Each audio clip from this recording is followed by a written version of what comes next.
बिस्मिल्लाहिर्रहमानिर्रहीम। अस्सलामुअलैकुम। परदेसी न्यूज़ में खुशामदीद।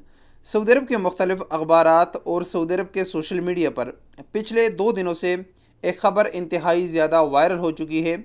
इस खबर के वायरल होने के बाद हमारे गैर मुल्की इंतहाई ज़्यादा परेशान है।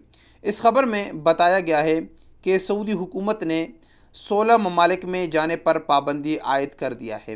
इन 16 ममालिक में लेबनान, सूरिया, तुर्की, Iran, Afghanistan, India, Yemen, Somalia, Ethiopia, Congo, Libya, Indonesia, Vietnam, Armenia, Belarus, Venezuela शामिल हैं।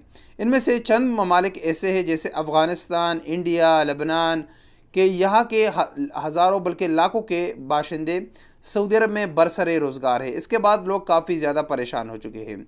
लेकिन आज की इस वीडियो में मैं आपको इस खबर की असल हकीकत बताता हूँ।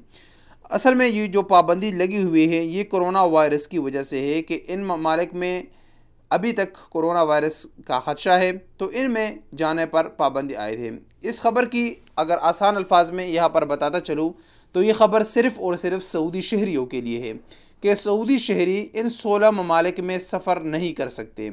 और ये पाबंदी कब से लगी हुई है आपको बताता चलूँ कि जब 15 मार्च 2020 को सऊदी हुकूमत ने कोरोना वायरस की वजह से फ़्लाइटों पर पाबंदी आयद कर दी, तो ये पाबंदी उस वक़्त से लेकर आज तक है। ये पाबंदी ख़त्म हुई नहीं है सऊदी शहरियों के लिए।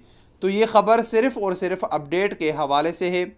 इसका ताल्लुक़ सिर्फ सऊदी शहरियों से है कि सऊदी शहरी इन 16 ममालिक में सफ़र नहीं कर सकते। अगर कोई गैर मुल्की इन ममालिक का सफ़र करना चाहता है तो वो दोनों ममालिक की जो कोरोना की जो रिक्वायरमेंट है वो पूरा करके इन ममालिक का सफ़र कर सकते हैं। इसका ताल्लुक़ बिल्कुल भी गैर मुल्कियों के साथ नहीं है। आप इंडिया, अफ़गानिस्तान, इन तमाम मुल्कों का सफ़र जो इंडियन शहरी है वो बआसानी कर सकते हैं। उनके लिए कोई भी मसला नहीं है। आपको परेशान होने की बिल्कुल भी ज़रूरत नहीं है। अक्सर यूट्यूब चैनल और सोशल मीडिया पर इस खबर को गलत तरीके से शेयर किया गया है। ये सिर्फ़ और सिर्फ सऊदी शहरियों के लिए है जो इन 16 ममालिक में सफ़र नहीं कर सकते। अगर सऊदी शहरी सफ़र करते हैं तो उनके लिए इजाज़तनामा लेना ज़रूरी है। तो इस खबर के मुतालिक आपको बिल्कुल भी परेशान होने की ज़रूरत नहीं है। अस्सलामु अलैकुम वरहमतुल्लाहि वबरकातुहू।